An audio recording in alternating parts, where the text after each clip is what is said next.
What's the motherfucking deal, Sauce Nation? I want to welcome y'all to Sauce Sports. If you're not familiar with Sauce Sports is a Houston, Texas homer network, meaning we're talking all sports, but only Houston. And with that being said, we have one of the prestigious gentlemen from the round table joining us this evening, who we have in the mix tonight. Man, shout out to the chat, man. It's Toxic City Tenny, man. Let's bring this one home. Let's clinch the division finally. Let's talk about it, guys. Already. And hopefully here, I'm running a little bit late, but we should have a guest joining us here before it's all said and done. But tonight we're going to talk about the Texans and the Jaguars coming up on Sunday. And we're going to talk about what needs to be done for this Texans team to basically end it on the right note. Have had several opportunities to solidify their position over the last month. Haven't quite capitalized on all of them. You know, this is the last and final chance to again, like I say, hold their destiny in their hands. Now, it may take a couple of things taking place, but I mean, you're technically, numerically, still eligible for a number one seed. It's going to take a whole bunch of dominoes to fall for that to happen. Still in the range for a number two seed. Will take a particular domino for that one to happen.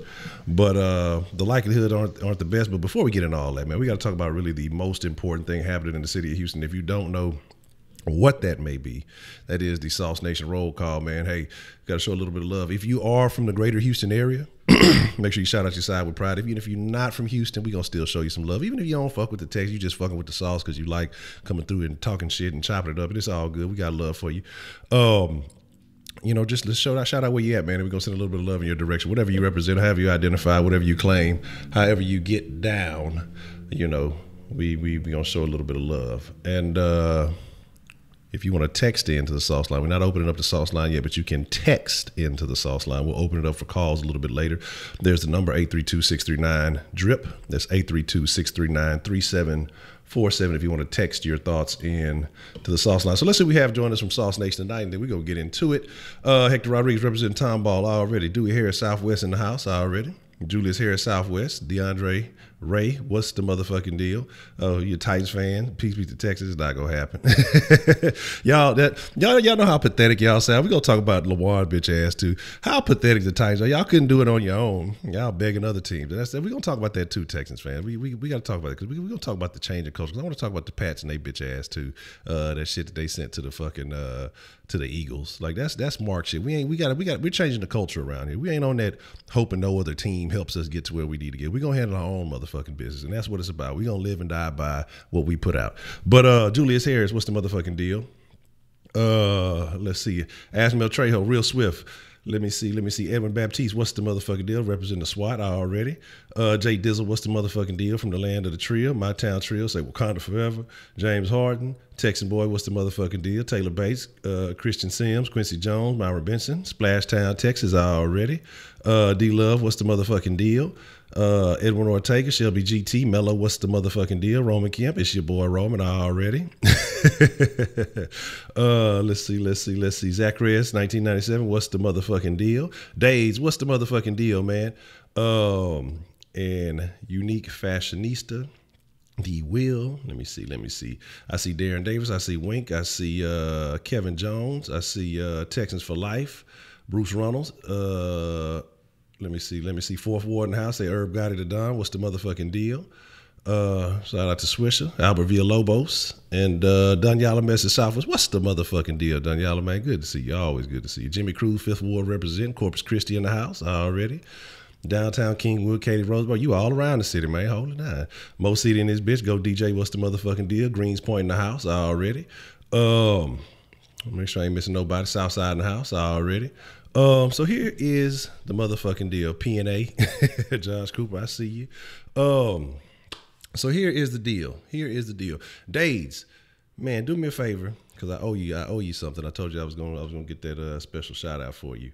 But the tweet, I didn't save it. Send me a text to the sauce line for the proper name, so I can make sure I get that shout out to you before the stream is over with tonight. So man, take care of that for your boy, and I got you. But again, like I say, so we got a lot to talk about tonight involving this Texans versus Jags game, man, and just kind of looking at some of the things that are going on. I'm gonna be honest with y'all. Usually, I'm a guy, let's say, hey, we're gonna take it how we go, and it is what it is, one game at a time. Well, this week, last game of the week, man, the Texans have no motherfucking excuse. Okay? I'm not accepting any excuses. I'm not accepting no bullshit. It's too much on the motherfucking line this game. And as me and Tim were briefly discussing right before we went live, man, it's just too much. Things are favorable for the Texans. The Jags have some significant injuries, and it's not to say that we don't have our own injuries, but we have enough talent still on this team, the main pieces, the big pieces, to overcome, what they have going on. So most likely for the Jags, Fournette will most likely not be playing. He's doubtful. Bouye is out. Their starting right tackle is out. Their kicker is out, and so again, like say pieces like this, I'm talking good field position. We should be able to attack them in the passing game. Again, they still have their front, so it's not like, we're going to count them all the way out, but still, we should be able to capitalize when they're missing some significant pieces. This Texans team should be taking no prisoners. Everything that's on the line, the AFC South title, the fact that, you're holding yourself for playoff positioning. And again, let's not discount the Jags. The Jags ain't want to go. They're not going to want to get this shit up easy. They're not going to want to fucking just say, "Oh, well, here you go." Well, we're not going to get it. Here you go. They go definitely fight for it. And we got a lot of forces rooting against us. But Tenny, I want to get your thoughts, man. What is the biggest, just kind of with the news that's been going, what do you see right now being the biggest plus for the Texans out of everything that has happened? Is it injuries for the Jags or some of the guys that will be available for the Texans? I know Miller's supposed to be back. What do you think right now is the biggest advantage for the Texans going up against this depleted Jags team? The biggest advantage, and I'm surprised to be saying it, is it looks like Fulton and Miller is going to be playing. With Fulton out these last few days or last few games, it's been a little bit noticeable. I think his contribution, along with what Miller does, it'll be just enough to control that defensive line. Because let's not forget, and Ngakoue is going to play. Calais Campbell's going to play. The linebackers are playing. So, their front seven, most of them are going to be playing. It's on the back end where you see A.J. Bouye not playing. It's on the offensive side where you see both Carlos Hyde and Leonard Fournette. Leonard Fournette is going to be out, but Carlos Hyde is, I think, questionable or some shit like that. And you look at their offensive line, and I just learned today that they've been decimated by injury. I haven't even been paying attention to them like that, but I think they got one offensive lineman that's a true starter for them. So, it's going to be really big to see us get back to running the ball efficiently because we haven't done that in the last 3 weeks. And shout out from the other woman. Shout out to Jay Gambino. You ain't got a word, Dave. He's holding it down for you. Just been showing some love to the sauce, and we appreciate it. We appreciate his contributions, not only just the super chat love, but his contributions in the chat and holding down the conversation, man. So, you ain't got to worry about it. Ain't nobody else. You know what I'm saying? He just, he might be cheating on you with the sauce, just to spend a little bit of extra time with the sauce, but he ain't doing nothing bad, man. It's all love. So shout out to Jay Gambino holding it down, and shout out to Dades. And shout out to Chandler, man. He said shout out to Honcho and Tenny. So appreciate that love. Chandler always holding down the sauce line, man. But yeah, exactly. Being able to capitalize off these injuries, we're starting to get, I'm going to say we're starting to get a little bit healthy, but we have a few pieces coming back. And how you mentioned, give me 1 second. I got a little bit of a sneeze here.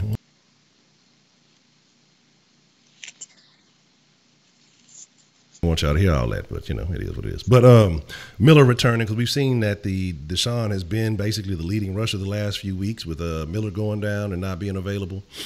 And again, what was that? The Jets that actually had he got injured in the Jets game, wasn't it? I think so. I think it was the Jets game. Okay, it was Jets game. And so again, we've seen that running game kind of deplete. You're still 8th in the league, I think, in the run, but and the Jags' weakness is more so the run than the pass. And so it'll be good to have him back. I'd rather the 1-2 punch of Miller and Foreman as opposed to Blue and Foreman. I expect to see Foreman get a little bit more touches. I think they're going to try to, get him amplified. He wasn't satisfied with his performance last week, even though he did get a touchdown. So it'll be interesting to see how they utilize these two guys. I just feel like ultimately there are too many injuries on that side of the ball. And yes, I know we lost DT. I know there's going to be a lot of concentration on Hop, but we're going to have to look to utilize the tight ends. We're going to have to look to again, there's a lot of talk about Vincent Smith. And again, I don't believe Kiki's going to be playing. He's questionable. And usually when I see questionable for Kiki, we kind of know what that is. And again, yes, like you say, the hamstring it's a tricky situation to deal with. I mean, you can't predict it, and that's unfortunate. Almost you kind of – I want to get your thoughts on that. What do you feel? Do you think that it would be better to have Kiki for this game to try to solidify the situation and to try to solidify a win, or do you think it would be better for him just to go ahead and rest and hope that he could be a little bit healthier for the playoffs? How would you handle that situation? I'd rest him, man, because Kiki has proven already that whenever he has played, he comes in and makes plays. So we don't really have to worry about getting him gain speed acclimated, because he's already on another level of speed that most guys aren't. So I think that he will play in the playoff game, but I don't think that if he's having trouble or he's questionable going into this game like he is right now listed, that they should even fucking try to play him, because if he re-aggravates it again in this game, then we won't have him in the playoff game. And I think that's something that's going to come into consideration as far as giving him the okay to play. Okay. I see Dave saying that he would personally have him dress up but not play. What do you think about that? I mean, I think just kind of throw a little okey doke out there, make people have to consider, well, is he going to come in or is he not? Are they going to try to utilize him? I mean, you just kind of keep that in the back of your mind, or at least. Yeah. I think that would be really good, because then, you got to think about it. The team that you're going to play next week is going to be like, okay, what did Kiki do in that last game? And they're going to look at that and they're going to question it and try to figure out where he was. But then they're going to look at somebody like DeAndre Carter, who's going to be filling in for him, and they're going to just have game film on him. So then it'll be pretty good. I mean, it could give somebody the okie doke, but who are we going to be playing? The Colts. So I think it could give us a one-up on them as far as assignments and what they would have to draw, because they would only have film from earlier in the year to having no film right now at the latter part of the season. Okay.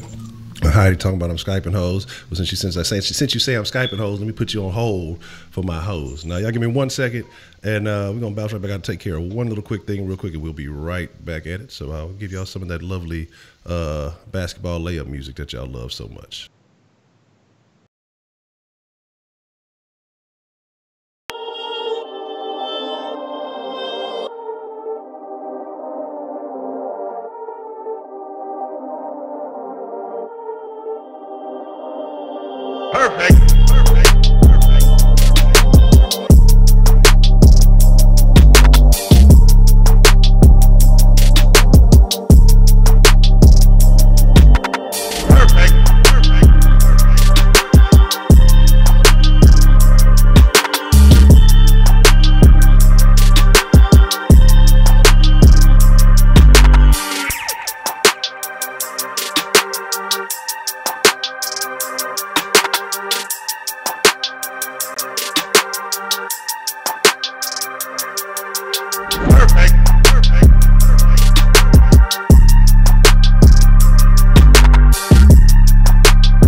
Give me a second there. And so now we're joined by Jagging Off, if y'all aren't familiar. Very popular Jaguars YouTuber. So he can give us a little bit of input on the Jag side of the ball. So sorry for that slight delay. So basically, man, we were talking about the injuries that you guys have sustained. The fact that Bouye, the kicker, Wells, and I think it was somebody else, Fournette, most likely being out. You know, how much of an impact that's going to have for you guys on your side as far as the Jaguars coming into this game?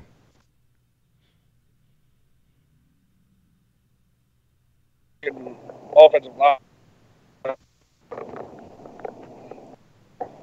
was kind of cutting in and out.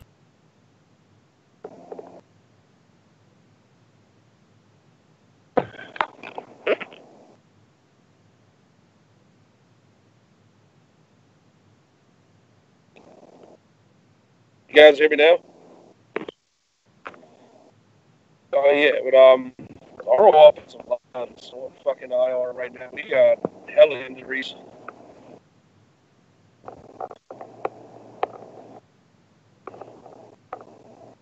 And then the kicker, like, it's just been crazy this year. I'm just ready for the shit to be over. So looking at that situation, I mean, honestly, how are you guys feeling about Fournette overall this year? You guys, think it was just a down year for him, or do you feel like it's a sign of things to come? I think it's just down here for him. Like dude had injuries, but like when he's been healthy, he's been good. Like, yeah, I'm not worried about the production of Fournette next year.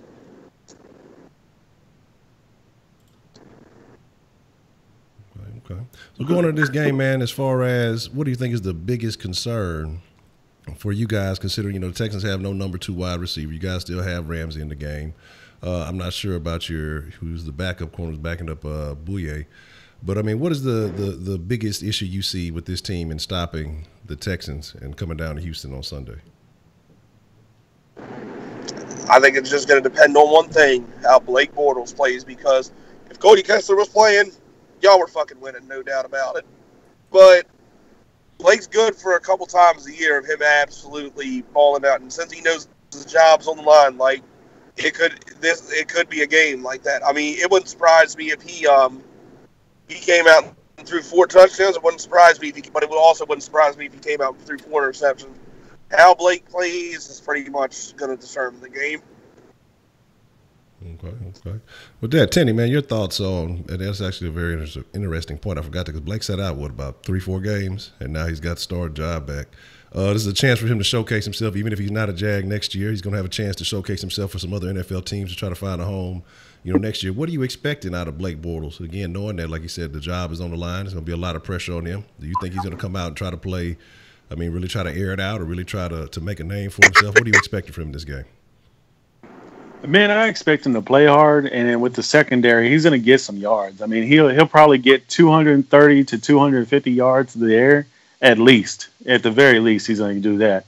But at the same time, I mean, I don't think most Jags fans, maybe even Jagging Off, wants to see Blake Bortles again. I think they want to test their waters and bring in somebody who could be better in either through the draft or free agency. So, I mean, Blake Bortles, no matter how he plays this weekend, I really don't think that anybody should invest any kind of time into a player like that, because he's pretty much damaged goods from the time when they drafted him to now.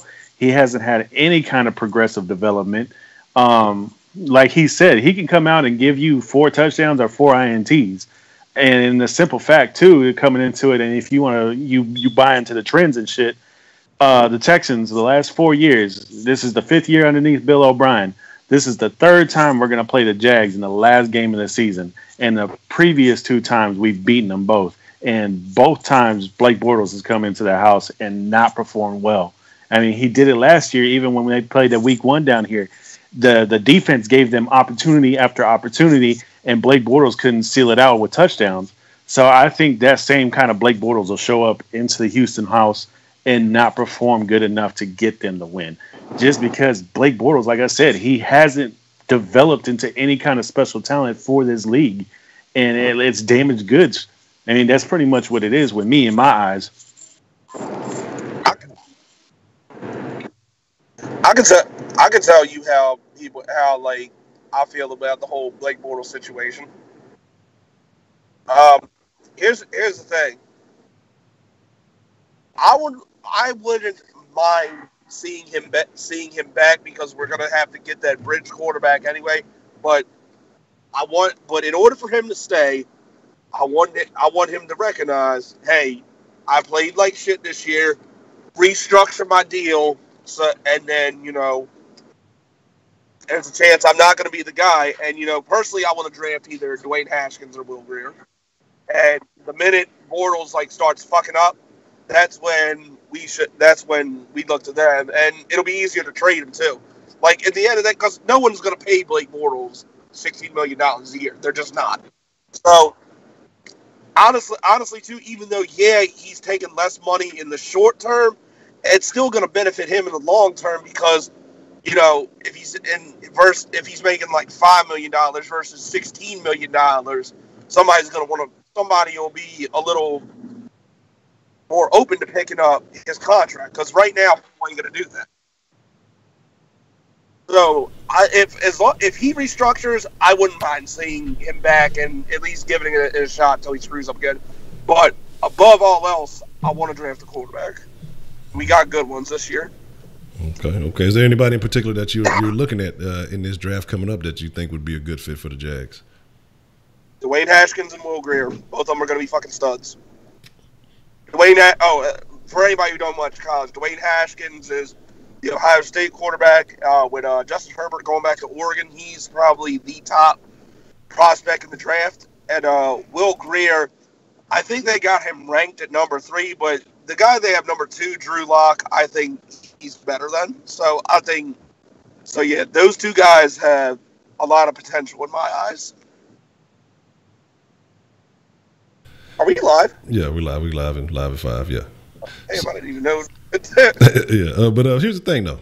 Looking at that, and I mean, because like I say, it's this organization. Would you blame most of this year's issues on Bortles, or wait, what was it? Is it injuries? Is it Bortles? Because, like I say, you guys went from worst to first last year, and then went back down to the bottom of the division, and didn't really put up too much content. But the thing is, like, one week you guys will show up, the other week, like you guys shut the Colts out, and then it just kind of falls off the map. Is that a lack of QB talent? Is that a coaching situation? What do most Jags fans? What are you guys seeing? What are you guys pointing the finger at? Well, I know some of them will put it all on Bortles, but me personally, this season, being all the way real, this season ain't all Blake Bortles' fault. That's retarded because Blake Bortles, because up until last week, Blake Bortles hasn't played since week 11, and we've looked like ass. Like it's like. Besides injuries, besides the poor quarterback play, because Cody Kessler's ass, but besides all that, I think long term this team just didn't know how to handle success because now we're gonna take them really seriously now, and when they got the taste of success, they kind of fell apart. That's the sign of a young team. Like, I don't know if they were ready for that spotlight or they didn't have the right type of leadership or what it was, but just couldn't keep it up continuously. Like, even the defense, as good as our defense was, the numbers were down a lot. So, excuse me. But besides all that, like, I think a lot of it too is on Doug Marrone. Doug Marrone's got to prepare this team to play, and with stuff happening on and off the field, people getting in fights like that, like Leonard Fournette in the fight of that game in Buffalo that I was actually at. It's different, and that's something that we had. There, like the structure and him getting on these players, that needs to come back next year in order for this team to be successful. Yeah, we had injuries. Our whole offensive line's basically on IR. Blake had a bad year. Cody Kessler was even more horrible. But we do need to fix the quarterback. Receivers dropped every goddamn thing other than D. Westbrook. So getting another receiver wouldn't hurt either, and a tight end. But yeah, I think what it all boils down to is just this team did not know how to handle success. Okay. I'll tell you, man, giving a perspective from the other angle, man. Looking at it from your perspective, what do you see was, again, as a Texas fan perspective, or both of us being a Texas fan, but your perspective, what do you see, was the cause of the Jags? Do you felt like, maybe they were smelling themselves because I know they were talking 16-0 and everything in the beginning of the year. And I think, a lot of us around here said, man, it's not going to happen unless they have a change at the quarterback position. I think they had a couple of opportunities. I think Bridgewater was out there earlier in the year. There's a couple other names that were out there. We said, man, if they go out and get one of those guys, Jags will be real dangerous this year. It'll be a team that you have to kind of worry about. But I don't think people had that faith in Blake Bortles. I know a lot of people, kind of feeling him from the playoff run. They've said, okay, maybe he reached a new level. He's on another status now. Now he knows how to play. But it seemed to kind of regress back to where he originally was. What do you see being the issue with the Jags this year? Why did they kind of fall off the map, in your opinion? Man, I think it was a combination of things. Like, as much as I just shat on fucking Blake Bortles, it wasn't 100% his fault this year. It really started with the front office allowing Hearns and Robinson to walk. I mean, they pretty much gave him no weapons to throw to. And, I mean, what do they got? O'Shaughnessy down there and the other tight end they signed? And then you got and you got those are the only two guys that he could really trust on a regular basis. D.D. Westbrook, I mean, we already knew D.D. Westbrook, who hadn't even been a 1,000-yard receiver yet, and neither was Moncrief. And you just got to take those things into account. And it's like you're giving a guy no weapons, and then you got this guy Leonard Fournette, who's good, a very good running back, but at the same time had struggles with health and shit last year. So you knew that their game plan was going to be to drive him into the ground. And unfortunately, that's what happened early. They drove Leonard Fournette into the ground. I mean, they had no choice but to lean on him. And then, of course, we all know about Blake Bortles. I mean, we already knew that he's not a consistent player. So that coupled with no weapons, with Leonard Fournette going down, and then two, like, this isn't because Marone is the Jags coach. I think he's a mark ass bitch for what he did up in Buffalo. So, like, just his mentality alone as a head coach, I didn't like going into the season for them at all. I mean, yeah, he had a really good season last year, but coming in here with all these problems, all these things that could happen, and what happened, it was a domino effect, and then injuries started up. And once the injuries started up, I think that was the real season killer for him. So, like, coupled with no weapons, coupled with Leonard Fournette going down, and then, like Jaganov said, the in-house fighting, the outhouse fighting. I mean, Leonard Fournette getting fights on the field, guys getting in arguments in the locker room. I mean, that was just a perfect storm of just shit that was just going to happen for them. And unfortunately for the Jags, it happened. And fortunately for us, then one of the stronger teams in our division took a big step back this year. And the only people that we really had to worry about was the Colts. And as we see now, Andrew Luck has stepped up and he's got his arm back and he's trusting his team. And then this fucking kid on their fucking defensive side of the ball, Audrey, is fucking balling out. So, I mean, it's just a weird ass situation. But, I mean, they got to make some moves to try to correct themselves and get stronger next year. Got a super chat, some super saucy super chat love from Ashmel. Ashmel says Blake Bortles is trash and you should be ashamed. Wow. He ain't wrong though. So man, and again, I think, and more so with the fighting in the Jags, we noticed that kind of early on, and that's a kind of a thing that I kind of want to attribute to, starting out, because they started out 3-0. If I wasn't mistaken, they won the first three and then kind of started lost, I think 3 after that or something like that. But ultimately, I think started to take those losses and having a different level of expectation for that team. Do you feel like that's more of the fighting, or you had a lot of big dogs, you had a lot of alpha dog mentality? Do you think there were other underlying factors? Is it frustration? I mean, what ultimately do you think caused all that fight? Because we saw a lot of that throughout the year with that team, I just think when they started losing, they didn't know how to handle it and fix it back up, and they took it out on each other. Like I said, it's a sign. Like I said, it's a sign of the young team, and even guys that have been there for a while, they hadn't. I mean, because we were a below 500 team for 7 years, so they didn't know what to do or how to correct it. So, but that's when again, coaching's got to step in and fix that. So, Doug Marrone, if he ain't on the hot seat this year, he will be next year if he don't get the shit together. Okay.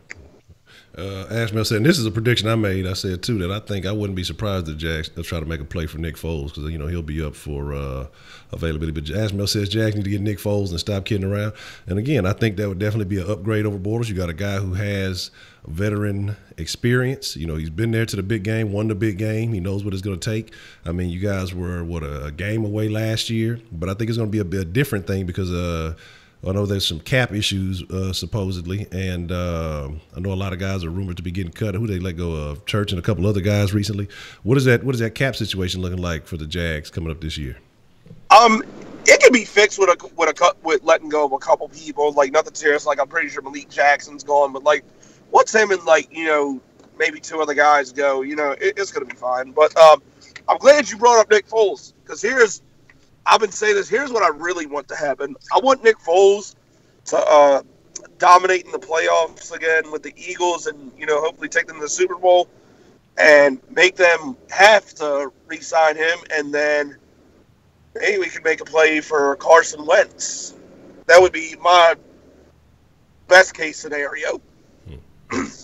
Interesting. It's interesting with the Eagles because they seem to have a lot of faith in Carson. Like he's going to be the guy. But I mean, ultimately, to me, it makes more sense to stick with Foles. I would agree with that. But they're talking about that's going to be the guy of the future. And I know that they have the contract with him is if he stays next year with the Eagles, he has an option. I think it's a team op. They have to agree, and he has to agree. Like a $20 million option. And so if they're going to be faithful with Wentz, I don't see them sticking around with that being a $20 million backup unless they just. They're that concerned about Wentz and his injury history, so it'll be interesting to see how that happens.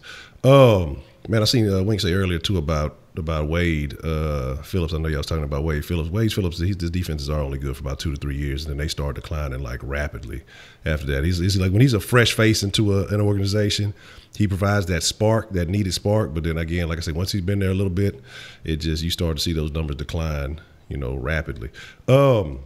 But I say, looking back at this game, man, and just kind of looking at what we got, let's kind of get a little bit closer of a breakdown. Again, like I say, with our secondary being a little bit depleted, J. Joe's kind of dinged up. We've had some young bodies coming in and out. Wright, I think, is out of there. Just Tenny, man, your thoughts, and you kind of mentioned it earlier. What do you see being the biggest weakness on the defensive side of the ball? What can the Jags exploit? What do you think? What else could they use to their advantage to try to get a win over this Texas team? Man, I think the biggest thing that they can exploit is our secondary, is our cornerbacks. As of lately, they are not playing good. They're not playing like they were in that 9-game winning streak. They have an identity issue for some reason. They've lost all track of what they were doing and how they were performing. And like I said, I would not be surprised. I mean, last game that Bortles just had, he put up 115 yards or something passing. It'll be very easy for him to hit 230, 250 in this game before it's all said and done. Like, it's not going to be hard, especially with even the talent that he's got around him. The defense, I think it's just marred by this whole mentality that Rack's just gotten stuck into. This zone defense, this soft zones, keeping guys in front of them for some reason. They got away from this smash mouth football that they were really getting known for. They were calling themselves defense with attitude. I mean, yeah, you got to walk the line whenever you fucking start naming yourself, but at the same time, Kareem Jackson was fucking laying hats on people. You saw the safeties covering our cornerbacks whenever they did get beat. You saw even Sharice Wright make plays down the field on good coverage. He was in the hip pocket of guys. So, I mean, unless they get back to that this week, or at least try to resemble that in some shape or form, we're going to see Blake Bortles pass the ball, and they're going to get yacked. They're going to get fucking easy catches for good gains. So it's not going to be hard to determine how they could win this game or how they could try to win this game. And it's got to go through our secondary, because our defense, like I said the other day, in the last 3 games, we have allowed each one of the number 1 rushers no more than 50-something yards. So, I mean, you got to take that into account, especially since they're going to have to play Carlos Hyde, even though he's questionable, unless they just want to roll. I don't even know if they still got T.J. Yeldon, but unless they just want to roll with him, I mean, he's not going to get no yards on us. Our fucking rush defense and run stuff has been out of this world.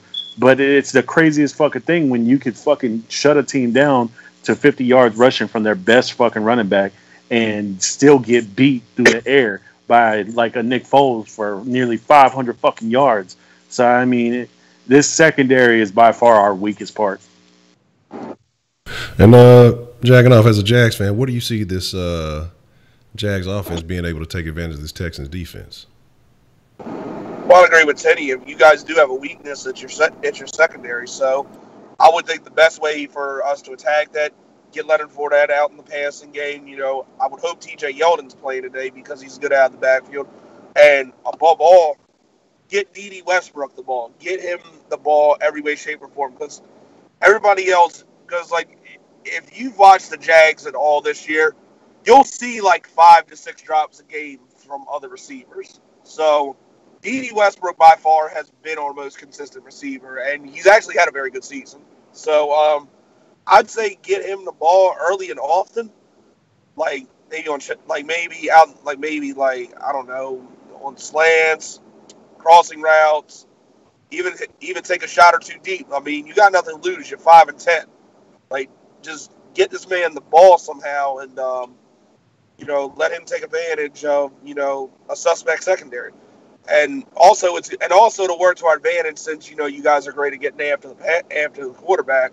That he's a guy that can really take advantage of those quick throws.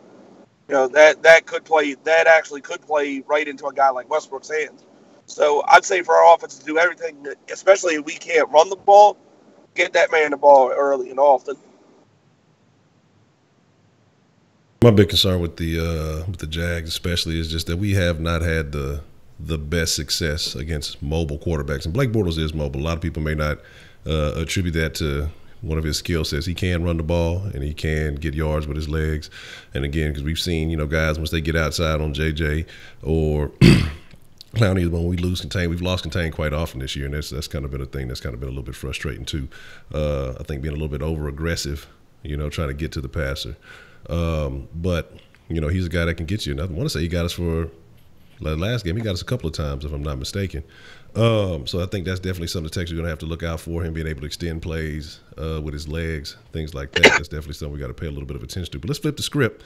Let's talk about the opposite ends of the ball, and then we'll open up the sauce line. We'll let some folks call in. So if some of the Sauce Nation, y'all got some questions for Tenny and Jagging Off, or we'll let y'all call in here in just a second. But y'all can still text in. So if y'all got some texts or anything y'all want to text in, I'll be sure to read those first. But flipping the script, man, looking at the Texans offense versus the Jags defense. Now, the Texans have some injuries. Lamar Miller's coming back, so he may still have a little bit of rust and knock off. He's missed 2 games, or he went out early in one of the games and then missed the next game.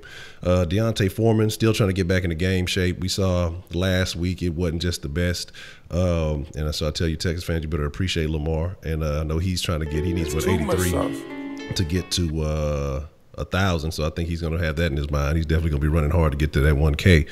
But just kind of looking at this offense versus that defense, and we'll start with Jagging Off. Where do you see the Texans being able to take advantage of the Jaguars defense? With I know Bouye is supposed to be out and everything like that, and I know we're missing a number 2. But where do you see the Texans can kind of find some success? Well, I mean, obviously, y'all got playmakers on offense. You saying you guys struggle against mobile quarterbacks. Guess what? We have that same problem. Sean Watson, if he can make some plays with his legs, that would really help you guys out a lot. D-Hop's D-Hop, and as much as I hate to say it, the guy is a top 5 receiver in the NFL. So, he's going to eat somewhere or other, regardless of how good Jalen Ramsey plays on him. And, now with if Boye's out, then that's 2 injuries now in our secondary because Ronnie Harrison's out for the season. So there's parts where you guys can take advantage of there. We have gotten a little bit better stopping the run, so hopefully we'll be able to contain Lamar Miller if he does get that 1,000 yards that y'all want. Hopefully it's not much more than that. Just basically, Deshaun Watson with his legs, and you throwing the ball anywhere Jalen Ramsey's not will really could get our defense in some trouble. Tenny, what do you see the advantages for the Texans?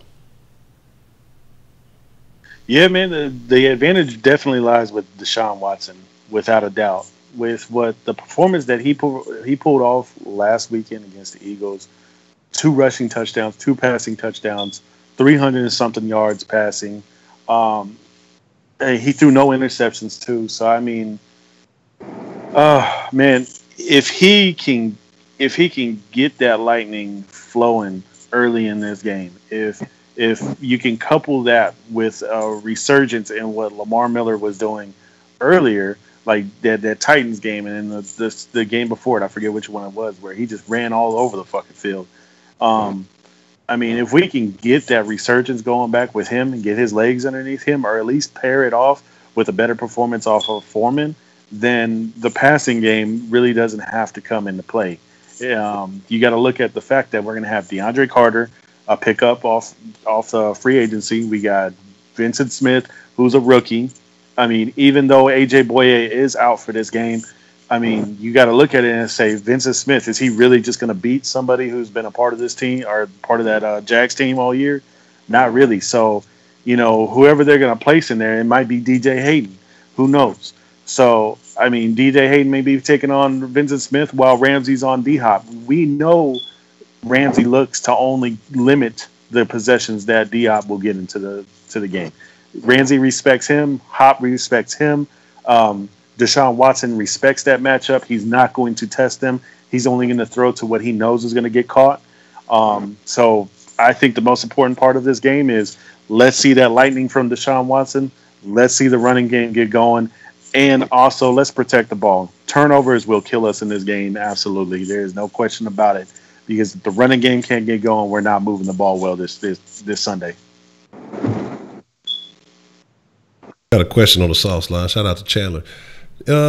Jagging off, man. We've heard some things. We've heard some comments from Ramsey throughout the year this year. A lot of them can be taken this way or that way. As a Jags fan, do you see there being any possible way? Well, the question is, do you see them cutting or releasing or possibly trading Jalen Ramsey? Well, it's always a possibility. Anybody can get traded. Nobody's untouchable. So all indications from both sides, like besides the bullshit rumors that we've heard that people put out before, there's no intention of trading or cutting him or doing anything like that as of yet. The last I've heard of it is Jalen Ramsey now just wants to get a contract extension. So as much as it kind of gets and be completely honest, sometimes the shit does get on my nerves. I think especially this year he needs to just shut the fuck up and play because we're a bad football team right now. But I just from everything that I've seen and stuff I've heard come out of the Jaguars themselves, not the media, but from the Jaguars themselves, I don't think Ramsey's going anywhere. Interesting. Tenny, your thoughts? You have any thoughts on that possibly happening? And if it ever did happen, would you, as a Texans fan, want to bring a guy like that into the organization? I mean, real recognizes real, and Jalen Ramsey is definitely real. So if he was allowed to test free agency, I think it would be stupid of the Houston Texans not to approach him and offer him a deal. So yeah, I would not. Let me be clear. I would love to go out and sign a player like Jalen Ramsey because he can shut down a number one wide receiver. He's done it to D-Hop in one game before. He's done it to multiple number one receivers throughout the league. So he is definitely a talent to be respected. But I know a lot of Texans fans out there are stupid and ignorant. He would never be traded in division. There's never been a blockbuster trade like that for a player of his caliber. So we wouldn't be in that offering. You would have to look outside. I would suspect that if somebody was to make an offer you couldn't refuse, it would probably come from an NFC team, somebody that the Jags wouldn't have to see, but every other 4 years or so. So every other 5 years or something like that. If somebody offered a blockbuster trade, something stupid like the Mac trade, where they offered like 2 number ones or some shit, yeah, the Jags would be stupid to say no to that. Because then they could build even stronger off of that. But you know what, man? I think right now going forward with him being quiet, I would fall into more thinking that either they're going to try to do a contract extension or he'll play out his rookie contract and then they'll end up letting him test free agency. Interesting, because we got our own guy over here that people have had their questions on Jadeveon, and whether he'll be back next year and things like that. I think if you could get a piece like that and complement it with a piece like Rams, it would be very interesting. But again, the likelihood, just like you said, highly unlikely to happen, especially in division, especially even in the same conference. So I know a lot of people are interested in that, but the likelihood of that happening, slim to none, unless they just really let him go all the way to free agent and he can make his own decision. Outside of that, it probably won't happen. So here's the deal. This is what we're going to do. We're going to open up the sauce line. We're going to take some calls, let you guys call in, express your thoughts, express your feelings. And while we wait on that, Jagganoff, your thoughts, man, as far as, again, like you guys had it last year, but now looking back this year, right now the Texans, if they win, they get the divisional crown. But then you have the Colts and the Titans. As a Jags fan, who do you prefer out of the other three teams? I'm sure it's really none of them. But who would you rather see win the AFC South if you guys aren't taking the title? I'd rather beat my balls with a rubber hammer. Nah, but in all seriousness, fuck the Colts and the Texans, man. If anybody, if I had to pick any of the three, I guess the lesser of the three evils to me would be the Texans. If I had to pick anybody. Oh, and back to that Ramsey trade situation. Would y'all want to trade Deshaun Watson for him? Oh, nah, not gonna happen. We cool on that. We just got a quarterback. We trying to enjoy it. He just got a whole season under his belt. But y'all can get another one. Nah, not like that. We'll give you Bortles. Nah, we cool. We cool on that. Hey man, y'all had y'all shot at Lamar Jackson and Teddy Bridgewater, so we're gonna skip on that one. Yeah. That's not like that's much of an upgrade. I'm just kind of looking back at that situation. I mean, do you think fans feel a particular way, passing over talent like that for a guy like Fournette? Do you think that, or do you think that most Jags fans are happy, with the Fournette decision? Well, now they're probably pissed, but it's easy to play Captain Hindsight. But at the time, we needed a running back, so Leonard Fournette, I think, will be a once in a generation talent running back. So you got to take it, and that's who your identity was around. You wanted to give Blake Bortles another shot. That year, it worked out. So here's what it is. But we'll get it. We'll get another quarterback. We're gonna like I said, we're gonna draft either Haskins or Will Grier this year, and hopefully one of those guys will work out, or the Wentz situation if that were to happen.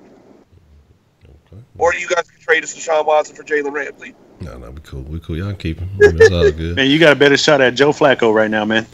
Man, fuck that. All right, here's the deal, man. Sauce line is open. If y'all want to call in, the number is 832-639-3747. That's 832-639-DRIP. And call in with your text. Text in with your text. Call in with your calls, man. If y'all got something y'all want to drop on the sauce line this evening, want to know how y'all feeling, what y'all thinking about these. And man, fuck, I forgot it's almost 2 weeks in a row, man. It's fucking Friday, man. I don't even know if your teachers, if your significant others, your mama, your girlfriend, whoever it is, they getting on your motherfucking nerves. I need to see that in the chat, man. I need to see some fucking Fridays. Well, fuck, let me put the right ear gear on. 1 second. Look, I'm telling y'all to call in. I ain't even got the shit properly set up. I'm talking all this shit. Hold on 1 second. 1 second. What's the motherfucking deal, man? Who we got calling in on the sauce line this evening? It's your boy, Roman. Roman, what's the motherfucking deal, man? What you want to drop on the sauce line this night?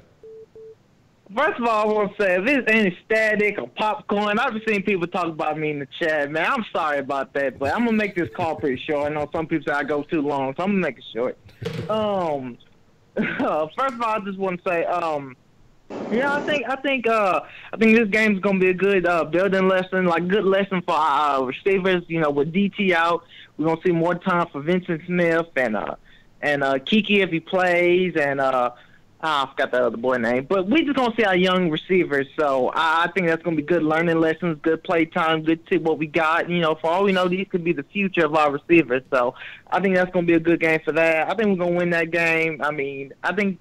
With Bortles, I don't know how much you can trust, and for jagging off, in my opinion, I think y'all should fire Marone. I don't see him actually controlling all those basically emotions and just attitudes of that team.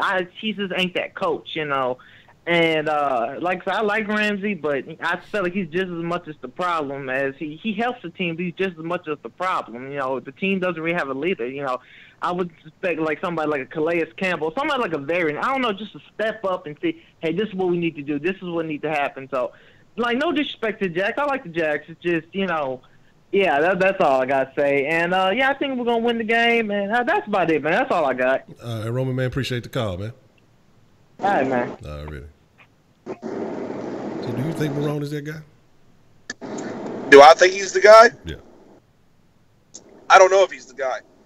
I just like, unless there's a really good candidate out there, I think it'd be kind of dumb to fire him after one bad season. Because, look, under Gus Bradley, assuming we lose tomorrow, 5-11, that was Gus Bradley's best record as our head coach. So to fire him after 1 year, unless, like, there's really a good, like, if John Harbaugh was going to be available, I'd say make a run at him. But since he's on, Marone to me is not at the point where anybody's better than him. So unless there's like a good candidate that pops out, I don't think we should fire him after 1 year. Give him one more year. Okay. Give him another year. I see somebody calling in unknown. You know, I'd be having to watch out them unknown calls because be at it. Sometimes be some old suspect stuff be going on. I got to watch out for y'all. You know. What's up, JP the Don? What's the motherfucking deal? Man, and I wanted to say something briefly, man. And Tenny had pointed it out on Twitter. Man, fuck that dude, Taylor Lewan, dog. That dude talked big shit. That motherfucker was hush mouth early in the season when it wasn't looking so hot, when they was falling back to the bottom. And now, you know, they get that little win over the Redskins again with whoever was quarterbacking, and now he talking big shit. Hey, can I say something real quick on that subject? We'll take this call. We'll take we get after that. What's the motherfucking deal? Who we got calling on the sauce line this evening? Man, bro, you got Wink. You got Wink right now, bro. Okay. What's the motherfucking deal? Wink, what you want to drop on the sauce line this evening? Jesus Christ, Jeremiah. Like, how old are you, bro? Like, I know you've been around for quite some time. But, bro, since you don't know the difference between Wade and Romeo Cornell, let me go ahead and learn you something real quick. He has 3 Super Bowl championships with Ty Law, Teddy Bruschi, all of them boys that used to play. If you don't know how top he is from the front to the back with Vince Wilfork and the rest of them dudes that they had in the secondary, and they had the kicker that was pretty much winning Brady all of his Super Bowls, the defense and the kicker won them first 3 Super Bowls with Brady. And guess who was the coach of them teams? It was Romeo Cornell. You know what I'm saying? He built Kansas City defense what it was from 11 to 15, and Andy Reid ended up taking it over in 2013 and put some other dudes in place after he went 2-14 in that season. He didn't have a quarterback. Jamal Charles was always getting hurt, and he had no receivers to speak on. Come on, Dwayne Bowe, he was trash. Outside of that, like, Wade falls off after 2 to 3 years always. He's already in his second year, and the Rams are playing like complete trash. Everybody who watches football knows that the Rams' defense is completely abysmal outside of Aaron Donald.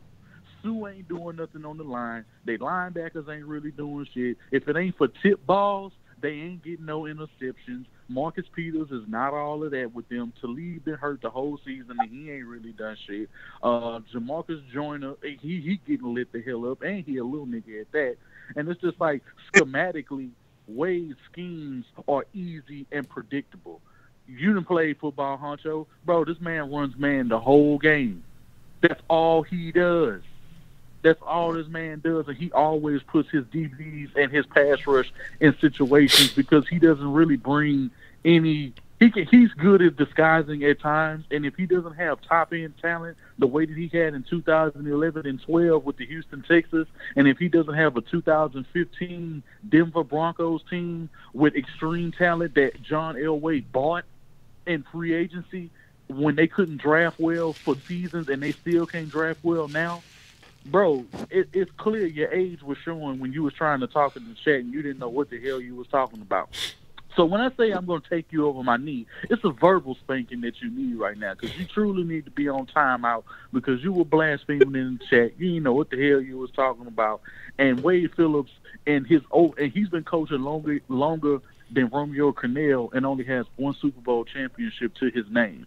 Meanwhile, Romeo Crennel right now with the defense that we have, with the secondary that we have right now, is second in turnovers in the league, which is crazy. Weak, he's dead. Stop. He's dead. Weak. Turnovers in the league with this defense, as many points and as many yards as they've been giving up over the last 5 weeks. That's crazy in itself. With number 5 in points allowed, like it's a lot of things, and we got a top end rush defense. True enough, the corners and shit like that, they need some work, and they can actually patch that shit up with some coaching and some proper schematics. But to sit here and act like this year that Wade Phillips has outcoached Romeo Crennel is absolutely blasphemy. You don't know what you're looking at when you're watching defense. And when it comes to the Jaguars game, we probably going to end up beating the brakes off of these dudes. Tell Jagging off I said, what's up? I didn't know he was going to be on the show tonight. Shout out to Tenny. Them not having Boyer in the game, I don't know how they really – I don't know who else they going to have. DJ Hayden, that bro, he's not going to be able to do nothing. You already let Barry Church go. Ronnie Harrison, bro, dude's going to be able to get past him, and he's a rookie right now. And so – with this same old line, we handled a defensive front weeks ago. That hasn't changed. Why would it change now? Because outside of Yannick Ngakoue, who is their speed rusher? He's the only one who's going to be able to really give anybody on the Texans offensive line any problems at all. So that's my call. I had to go ahead and call in because Jeremiah was just spouting a whole bunch of bullshit in the chat that just he didn't know what the hell he was talking about. And Bill O'Brien wasn't even a part of the Super Bowl teams. You said he was a part of the Super Bowl teams. Bro, do you realize he coached there between 2006 and 2011? You remember the two years that Brady lost to the Giants? Yeah, he was a part of those squads. So when you're sitting here talking about O'Brien is a Super Bowl winning coach, no the hell he isn't. Get on Google with ASAP. And, bro, when the grown-ups is talking, just listen. That's my call. I appreciate y'all taking my call once again. Go Texans. Already, Wingman. Appreciate the call, man. Oh, man. Look. I hear y'all there hating on my sniffles, man. Look, I don't know what it is. Some dust or something up in this bitch. I don't know what the fuck it is. Look, I ain't been hanging with Joe Rogan or nothing like that. Y'all chill. Somebody texted, what about Le'Veon to Houston? That ain't going to happen. It ain't going to happen. Look, Le'Veon talking about he want to go play for the Colts. We'll take this call real quick. And I know Jack said he had something he want to say, so we'll pause that. Yeah, get on Taylor's ass. What's the motherfucking deal? Who we got calling into the sauce line? Hello? Hello? Oh, hi. Is this the Texans and Jaguars stream? Yes, it is. Oh, okay, cool.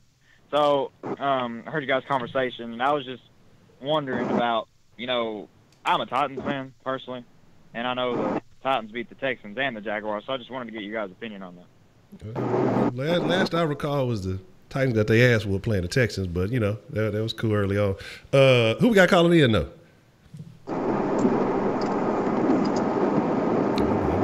Yeah, I mean, that was cool early in the year. The Texans were on some fuckery, and so, yes, the Titans did. They squeaked out a win somehow, some way with that bullshit ass shit. It wasn't like it was. I mean, it was what it was. You gotta give it. Win is a win. Just say we're gonna take all the wins that we took that were closer than what it were. So win is a win, loss is a loss. But trust me, y'all don't want that smoke. The Titans don't want to go straight up with the Texans. We saw what happened last time. Like y'all got some. The Titans were not playing sustainable football. They had two lucky plays again because that suspect secondary that we got. And that's what y'all were able to score on, fucking busted coverage. But as far as methodically driving the ball, we ran it down y'all's throat. We taught Derrick Henry how to run. Derrick Henry ain't started running until fucking he saw Lamar gas y'all motherfucking ass for that, 97? And then, like, the next week he started getting him some in. So, it is what it is. Jack, you said you had a comment that you had wanted to make, and then we'll start taking some more calls there. Yes, I do. And that guy actually is allowing me to go into this deeper. First of all, we're going to sit on the, I don't need the game, but sit on the Texans for the hell of the one is a straight punk ass bitch. Because if you look, anytime you get in a fight with somebody, excuse me, anytime you get in a fight with somebody, it's always a fucking defensive back. It ain't never a linebacker. It ain't never a defensive back. He fucking cornerbacks. Because he knows anybody his size will beat the fuck out of his chance. Like, this bitch. And I hope he hears this. And second, the Titans, they do this shit every year. Yeah, they beat us, but like, really? I'm not scared of them motherfuckers. They're not even going to go to the playoffs. Unfortunately, as much as I hate Andrew Luck, the motherfuckers gonna torch them. And you know a stat that's fucked up, but it's Blake Bortles had not thrown a touchdown since week 11. Marcus Mariota's been playing this whole time. Blake Bortles still has more touchdown passes. And and statistically, if you look at it, Jacoby Brissett last year had a better year than this motherfucker. Okay. Like, go look up the stats. Oh, Marcus Mariota is fucking fool's gold. I hope they give him a big ass extension, give him $100 million, all that shit, because it's gonna fuck that team up forever. Marcus Mariota is not a fucking franchise quarterback. Like, and as soon as they give it to him, all these defensive pieces that they got, gone. And I think that's something we all definitely agree on. Marcus Mediocre, he's I call him Mary Pelota. Fuck the Titans. I'm telling you, once they lose Derrick Henry and some of that defense, their downfall's coming. Oh yeah, and that's the thing, and that's what people are starting to see it now. I saw a couple of articles as of late. Well, should the Titans retain him? He hasn't really all the injury history. Even aside from the injuries, he's not a good quarterback. Like, I mean, anytime it's a big game, all of a sudden some mystery injury happens. He can't finish the game. He can't play when they start getting smoked because he knows he's not good enough. Even that game that y'all had here in Houston. Y'all dinked and dunked the entire game. That's why his stats look so good. He was 23 of 23 or 23 of 24 or something like that. Excuse me. And did he go out with a fruit fallopian tube? Probably. But man, look, I want to speak on that last caller too, because bitch, do you not see the difference? Y'all beat us at the 12 o'clock spot, and we was down by one score. Now let's take into account later in the year when we beat y'all. We beat y'all on national TV, and it wasn't even close. We beat the fuck out of y'all. Like, people were talking about it the day after that like it was a murder scene. Like, y'all motherfuckers got gutted and entrails dragged across the field because y'all was straight trash. You straight trash on defense. You straight trash on offense. You beat only scrub teams. And let's face it. I don't give a fuck about that Patriots win. I don't give a fuck about the fucking Eagles win. Who gives a fuck about that shit? Because we smashed y'all on national television. You don't get smashed on national television if you a true champion, and y'all ain't true champions. That's why y'all will forever be known as the Nashville fucking chokers. Y'all bitches is the East Coast chokers. Y'all worse than fucking San Diego was. Y'all motherfuckers gave up on the 2-yard line on your only Super Bowl ever. So fuck out of here with that bullshit. Damn, hit it where and they'll never win another one. Yeah, man. The Meth Mountain Maniacs. It is what it is, man. Meth Mountain Maniacs. Yeah. That was a good one. We got a couple. I see some folks that called in. I know we had missed a call or two that was calling in. I wanted to make sure we get those points across. But again, like I say, so I definitely can see we have a consensus when it comes to the Titans fans, and that kills me because the Titans swear up and down that they doing something. When is the last time? It's been over a decade and some change since the Titans even been in contention for the division. Have they? I mean, not even contention, but I could answer that for you. 2008 is the last time they won a division. Everybody's seen it since then. They got one playoff win in 15 years. Yeah. Trash. Exactly. Trash. But yet they swear up and down that they're really doing something. I think it's cool because we talk about it here even as Texas fans. In some areas we have some delusions of grandeur and things that we have to prove as Texans fans. But I think Titans are by far the worst because they haven't done anything in quite some time. It's always that close but no cigar. They'll get a big win here and a big win there, and then just mail it in at the end of the season or fall short or whatever it may be. Trust me. But what kills me, I think, is because they, you know, we talk about not getting that respect in the national media out here. The national media, for some reason, they dick ride the fuck out of the Titans. They believe that the Titans are really going to do something, but yet the Titans are a team that have not proven anything, especially since Mariota's been at quarterback. I remember motherfuckers, I got into an argument with some Titans fans earlier this year, trying to argue me that you know, Mariota was as good as Watson. What they did was try to find, like, they strung together some, like, 6 games in his career somewhere, and they like, well, look, if you look at these 6 games, see, Mariota put up stats similar to what Watson did in his first. Say, look, that's where you fucking up. That's why I say stats are overrated. We're talking about a rookie, first 6 games. You know what I'm saying? First 6 starts. You went and dug through this man's 3-4 year career at that point to find 6 games that you could put together that looked remotely close, and the stats still weren't that good. But they tried to justify, tried to argue me, and they tried to bring up the PFF bullshit. Y'all already know how I feel about PFF.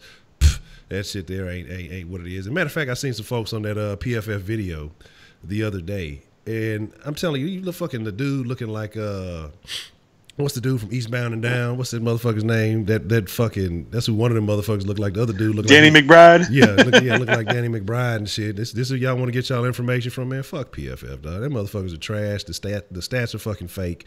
They just make up a bunch of bullshit that sounds good. Even when they say good shit about the Texans, I don't even want to hear that shit because it's all a bunch of tomfoolery. It's all a bunch of bullshit. Let me drop the number up here again so y'all can text in, call in. We'll take some calls. Like I said, if y'all got something y'all want to say, y'all want to drop on the line. I see Asmail with the super saucy, super chatty says Texas defense ruined Bortles and Mariota. And Heidi, the hater. I see you with your hating ass shit, Heidi. Heidi's an international hater. You know, y'all heard of international players. Heidi's an international hater. What's the motherfucking deal, man? Who do we got calling in on? Man, you got DJ. You got DJ. DJ, what's the motherfucking deal, DJ? What you want to drop on the sauce line? Man, there should be no Titan fans calling in this podcast, bro. I swear to God, bro. These motherfuckers are overrated every fucking year. All right? Thank you. And like you said, the national media gives them all the attention. Like when we whooped the shit out of them on Monday night, they gave them all the attention. Yeah, they gave us our credit, but they get the Titans all the attention. And then they can barely make the playoffs. They always go 9-7, 8-8, 7-9, all that. They had Chris Johnson. They only made the playoffs once with Chris Johnson. Like I said, I don't want to hear no Titans fans talking because they're probably gonna lose on Sunday against the Colts at their house. Or are they playing? I think they're playing at Tennessee. Yeah, and they got Blaine Gabbert. Y'all think y'all gonna do something? No. That's it. There's no Titans fans calling this podcast. I just want to say that, and that's it. I'm out. Already, DJ, man. Appreciate the call. Yeah, Mariota, they said he trying to practice, but that motherfucker gonna fuck around and get a stinger stepping off the bus and shit. You know, hey, check this out. Awful. Check this out.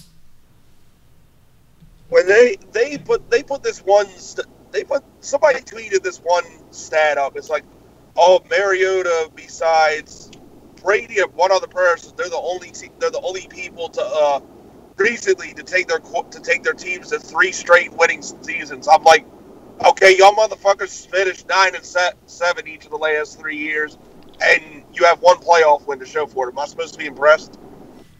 That's what I'm saying. But you tell them Titans fans, you know, they believe whatever's clever. What's the motherfucking deal? Who we got calling in to the sauce line this evening? What's up, man? This is D-Love. D-Love, what's the motherfucking deal, man? What you want to drop on the sauce line tonight? I'm going to just go ahead and pick it back off of what the last caller said. Look, the Titans beat us earlier week 2 with Blaine Gabbert starting as a quarterback. Also to point out that we also lost to the Giants and we started off slow. We beat them on Monday night. I believe it was week 12 with Marcus Mariota. So, just let that sink in. Smoked him with Mariota. That's the thing about it. They got all this faith. That's what kills me because they got all this faith in Mariota. But again, like I say, anytime it's an important game or they start getting pulled away on, all of a sudden it's just these. I can't feel my nerves. No, you might not be feeling your nerves. It's not the nerves in your arm. It's the nerves in your motherfucking head that you fucking can't hack it, man. The dude is not what's happening. And again, I hope they stick with him. Like I said, I agree. I hope they extend it. I would love for Mariota to be in this division for the fucking. The rest of his career. 7-year extension. They'll be great. Fucking, you know, because they talk about, you know, Jameis and Mariota, but I mean, Jameis ain't had the best career, but Mariota really hasn't done much of shit either. Again, we can talk about the wins and losses and how it looks, but ultimately, it's not what that is. What's the motherfucking deal? Who we got calling on the sauce line this evening? Hey, it's Wink again, bro. Wink, what's the motherfucking deal, man? What you want to talk on the sauce line? Okay, I was just going over the little Titans situation, and I was getting ready to type the shit in the chat. But bro, like Mariota's second year can't compare the shit that Deshaun Watson is doing in this second year. Like niggas fear Deshaun Watson. Deshaun Watson has been putting his team, and Deshaun Watson been giving the Texans every reason to win outside of every other piece of, outside of like 2 to maybe 3 games. I mean, maybe the Bills game and a couple of other games you could say that the defense stepped up and handled their job like they were supposed to, like Texans fans expect. Bro, Titans fans have no room to talk about their roster, their quarterback, their coaching staff, their jerseys, none of that shit. Bro, like, you niggas don't win.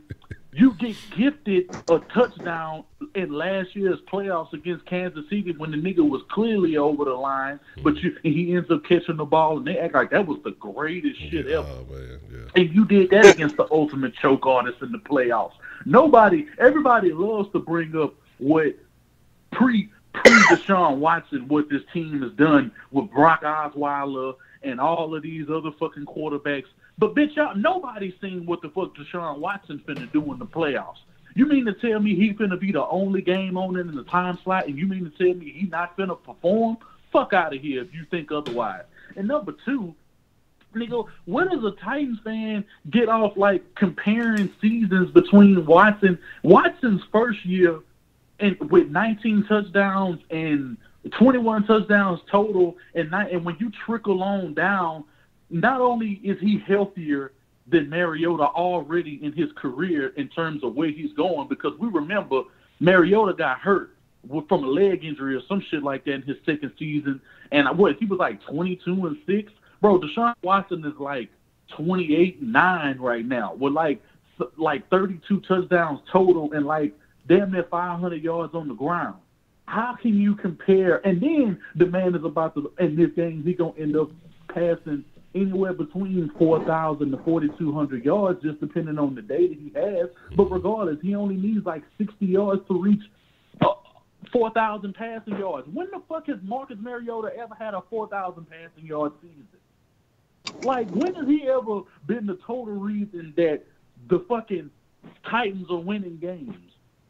This bitch has no real talent. They're going to re-up and they're going to give him a Blake Bortles-type quarterback, and it's going to hinder their team going forward. Derrick Henry is going to end up having to be the engine for this team, because if Derrick Henry ain't on the team and they don't do the right thing with Derrick Henry going forward after what he's been showing them these last few weeks, and it took this bitch-ass nigga like 3-4 – now he wants to show up in games over the last 3 or 4 weeks, but early on in the season, the bitch couldn't do nothing. Derrick Henry ain't shit to us. So who's worrying about Derrick Henry besides the teams that he ends up looking good against? Nobody. Derrick Henry got that frozen turd on the back of his helmet, too. I had to go ahead and put, anybody talking about the Titans or anybody trying to clamor and act like the Titans are some perennial all-pro, they got this, they got that. Bro, suck a dick, bro. You belong in the toilet with the rest of the sewage. And that's my call, bro. Already, man. Shout out to Wink, man. Hey, Ed, I want to throw this out there, man. Kaimi Fairbairn is from the same part of the Hawaiian Islands that Mariota's from. Yeah. And let me be bold enough to say, I think Fairbairn's going to have a longer and better career in compared to fucking Mariota. Oh, absolutely. Man, Fairbairn was quick on Mariota back in high school, man. I heard it from a bird. I heard he slapped that nigga one time, man. That shit's crazy when people try to compare Deshaun Watson to Marcus Mariota. It's like, you can't. The dude's arguably not as good as Bortles. If you look out there, you can go back and look at the numbers. You can really put that argument out there. But the thing is, it's the hype around the fucking Titans. It's that hype. Like Deshaun Watson last year was the second best quarterback in the South, and he played 8 games. And this motherfucker still had more touchdowns than Mariota. Hold on a second. Go take this call real quick. What's the motherfucking deal? Who we got calling on the sauce line this evening? Yo, it's Curse. Curse, what's the motherfucking deal, man? What you want to drop on the sauce line? Yeah. I was just going to say, I know fucking dude was talking about Blake Bortles. and how he's all right. And I was thinking the other day, like, Blake Bortles isn't really shit. Don't get me wrong, but I'll take him if he becomes available to back up Watson, because I feel like we need a dude like that. Like, there's something to a guy. Like, if O'Brien had Bortles, who knows? You know what I mean? Like, we went with Osweiler and Brian Hoyer and fucking Ryan Mallett. Like, if Watson goes down and Whedon's got to go in there, like, we're fucking looking at, like, what Tom Savage was looking like bad news. So I was just thinking that. And also, just randomly, Alfred Blue, I think we got to do something about that, because literally I feel like the only chance we have to do it, the whole thing, is considering the way our O-line protects, is we got to fucking run the ball, because I feel like the O-line pass protects better when you're running the ball effectively. And Lamar Miller's banged up, so I think in the offseason we got to find a number 2, and that's all I got to say. That's it. All right. Appreciate the call. All right. And my thing is, if you going into the offseason, I think that when you give it some time, I think Foreman will be all right. We're going to take this call real quick. What's the motherfucking deal we got calling on the sauce line this evening? Hey, it's your boy Josh again, man. Josh, what's the motherfucking deal, man? What you want to drop on the sauce line tonight? All right, man. Again, first of all, I want to appreciate Jag and all getting on the sauce, man. It's a rare occasion that any other team, gets on with us, but just want to say a shout out to him. And also, man, I got this one, I would say 1 to 2 year window. Hurry up and get y'all a QB so I can continue to get back in this race, man. And prove why the AFC South is pretty much will be the best division in the NFL next year. Yeah, I said it. Anyway, going into that this game right here, I'm so glad that Lamar Miller is back. We don't have to see 11 carries for 14 yards again, hopefully.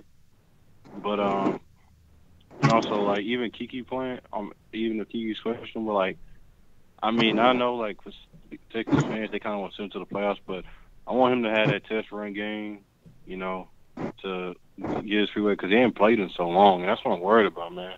I don't want to know Kiki get in the playoffs, knock on wood, he fumble, or he not in shape, or he goes down easily again because he hasn't played in so long. So, yeah, and another thing is, man, like, even with the secondary and how it is, like, a good point that I've been looking at is, like, sometimes we're, like, I don't know, when pressure comes, like, sometimes, like, we have that look where we line everybody up at the line, the one-on-one matchups. I think if we could just go back to base defense and let the 4 people just rush and let everybody just play coverage, just simplify everything, I feel like the defense can play a little bit better than what it's been playing right now. And that'll give Watson a chance to win his games in the end, man. So that's what I'm about to say about that, man. All right. Well, I appreciate the call, Josh. All right, man. Already. Man, but I do agree with him on what he said about that. I feel like it's already this year that the AFC South is the best division. I mean, we've had the most winning teams. We have the most teams above 500. You got in the West, you got fucking you got Kansas City and you got the Chargers. But my thing with Kansas City is, again, like, the numbers, yeah, they look good. It looks great.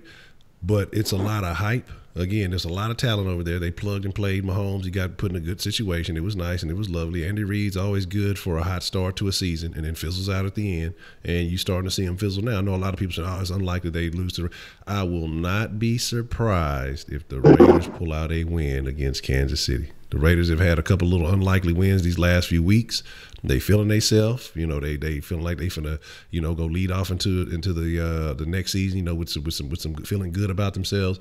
I wouldn't be surprised, because we saw what happened last time. They only won by a touchdown, but they let the fucking Raiders drop fucking 33 on them. Again, I don't care if you were in Oakland or wherever the fuck you are, and but because I think they're on the road because that last game that they just played. So yeah, people can say it was an emotional win, that last one in Oakland, but I think they're gonna keep that momentum going, and I would not be surprised if Kansas City loses this game. Like, it would not shock me one bit, because we've seen Kansas City always have hot starts to a season and then just fall all the way the fuck off and become irrelevant come playoff time.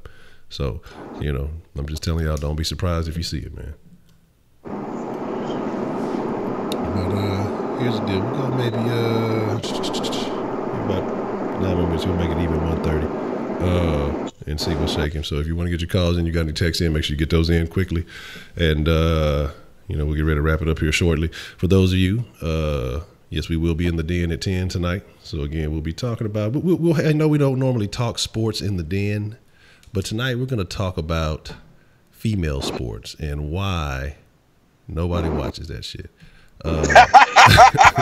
So I know y'all. I know you've seen the Adidas campaign where they're trying to get people to start paying more attention. They talking about equality in female sports. So we're gonna talk about it. We're gonna talk about what could be done to draw more attention. We're gonna talk about why we don't watch it or why is it not interesting. So we're gonna have a good conversation in the den. So if you're not subscribed to the den, make sure you subscribe to the den at 10.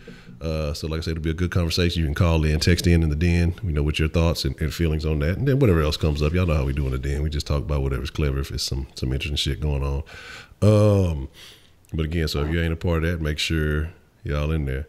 Man, I'm telling the truth. If people watched women's sports, they wouldn't have these campaigns and things. And I'm not knocking it. Like here's my thing. It's not even just women's sports. It's women's team sports, because like the Serenas and the Venuses and what Kornikova, like the individuals in certain sports. You knew who Rousey was, even though I think that was a whole UFC setup. You may know like 2 players in the fucking WNBA. But as far as team sports, nobody really watches that shit. And so, we're just gonna have a very interesting conversation as to why, and what could be changed to make female sports more interesting. So it'll be interesting to see what we come up with. What's the motherfucking deal, man? Who we got calling in on the sauce line this evening? What up, man? Man, ask Mel, what's the motherfucking deal, man? What you want to drop on the sauce line tonight? Not much, man. I just kind of want to settle some of y'all contradictions of some of y'all like talking major shit about other teams. I mean, we can't sit here and say and agree with the fact that the AFC South is probably one of the top divisions this year, even with the Jags having their off year, because the Titans and Colts are still fighting to get to the playoffs, and we basically already clinched. Not saying that I love the Titans, but you do got to respect wherever they are allowed to get some, which, you talk about them beating the Chiefs. I mean, it's not a major accomplishment, but you do got to understand that the Chiefs at home are 14-2. It was a hard environment for them to go there, and they represented the AFC South, and let it be known that it's no easy-ass division here. So, as much as we hate on them, but we also got to give credit to the fact that they do what they need to do at certain times. I mean, the Jags got to the AFC Championship. Credit to them. I think the Titans messed up by firing up the guy that allowed them to beat the Titans, and basically were even had a lead against the Patriots, but weren't able to clinch it. Now they have Bravo there, who does give you a win against the Patriots, but now they're sitting here pretty much. I don't think they're gonna beat the Colts. They're gonna be out for the playoffs. So I mean, when it comes to that, bro, I mean, let's trash them all we want. As far as saying, the Texans are way better, because we do have the best QB, and you can tell by the way that these teams are going to draft defensive ends to try to rush our line, because they know the dangerous threat that Watson is with his legs and throwing in the pocket. So we know that they know, who the top QB in the AFC South is, and they're followed, by obviously what's his name down in Indy. But yeah, man, I mean, trash them all you want, but you do got to give them credit to the things that they do. I don't think the Texans have ever gone on the road and won a game. So, credit to them for doing what they needed to do. And I hope this is the year where we can say, well, Texans had a road game. They went on the road, handled their business. They've had injuries, and they took care of what they needed to do. And then you could ultimately say these other teams are trash. But as far as I know, Texans never won the road in the playoffs. And as much love as I have for them, I'm also down to earth when it comes to things like that. We need to handle what we need to handle. I mean, we've been freaking kryptonite like a bitch against the Patriots, and it's like you even bring their own old coaching staff, and you still can't get them. This is no excuse to me this year. Like, they're hurt, they're having an off year, and if you have to play them, whether you play them at home or whether you have to go over there and play them, I'd rather go to their house and play them and beat them there. You gotta get the job done, bro. You just got to. Like we've talked about, not getting to the AFC Championship, to me, it's a failure regardless of the injuries that they have. Another note on QT. QT doesn't play Sunday, bro. hope waiting down upon it.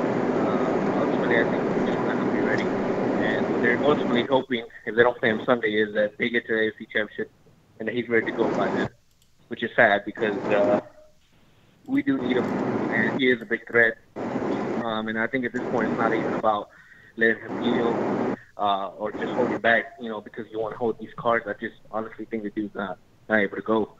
And if, like I said, if he doesn't play Sunday, it'll be a big key of showing that he's not going to go into the playoffs. Especially if we have to play the first game. I doubt he even plays that wild card game if that's what we have to play. Hopefully it's a divisional game. But ultimately, if he doesn't play Sunday, I only see him playing if we get to the AFC Championship. Okay. All right, man. Appreciate the call, man. Now I can. I'm a reasonable man. So here we make that the last call. That'll be solid. We'll make that. We'll wrap that up and get ready to wind it down here.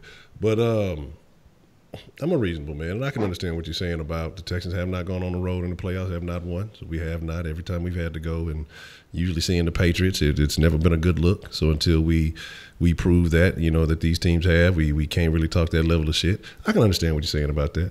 But that's the reasonable man in me. The Texans fan in me is like, fuck all them motherfuckers, goddamn. Like, shit, I don't want to hear nothing. I don't want to hear that logic and shit. I'm trying to be a fanatic over here. You know what I'm saying? I'm trying to be unreasonable. Fuck the motherfucking Titans. I definitely ain't trying to fuck with them because, that's that old Houston shit. But so I understand what you're coming from with that. But the Kiki thing, I'm going to disagree because even if he's not good, at some point, hold on, excuse me, goddamn. At some point, you got to play the motherfucker. Like, all this sitting out for nothing. Like, at some point, you got to put the motherfucker in the game. Whether he all the way 100% or not, like, you got to try to utilize some level of his ability to even if it's just to be a decoy. You know what I mean? Even if he's hurt and he's not really going to be able to make plays for you. You know what I'm saying? You got to be able to do something with him. So, ultimately, I'd have to disagree with you on that. You got any thoughts on Kiki there, Tenny, before we get ready to get up out of here? Man, again, it's the hamstring. The hamstring is going to fuck you either way, man. If he's not ready, it's best not to aggravate it. Let's play him in the playoff game so that way we can have a shot at least one win. Y'all know my feelings. I still think that we haven't been playing good enough to even say that we could win one in the playoffs. Shit, in my opinion, we look more like one and done in the playoffs. But would you rather have Kiki in that playoff game or this week in this Jags game? That's what you got to ask yourself. Kiki does more than what DeAndre Carter can do for us, and he's balled out more than DeAndre Carter has for us. So just keep that in mind. So what y'all want? Y'all want a quick win at the end of the season, or y'all want to go in the playoffs and put another fucking Chiefs game together for you? Because we got knocked out at home with the Chiefs game. Did y'all forget about that one? I guess y'all might have. I tried to. I tried my best to. It won't go away though. All right, man. Jack it off. Before we get out of here, man, give me what you got on the prediction for the outcome of this game, man. For the Texans versus the Jags, what you got?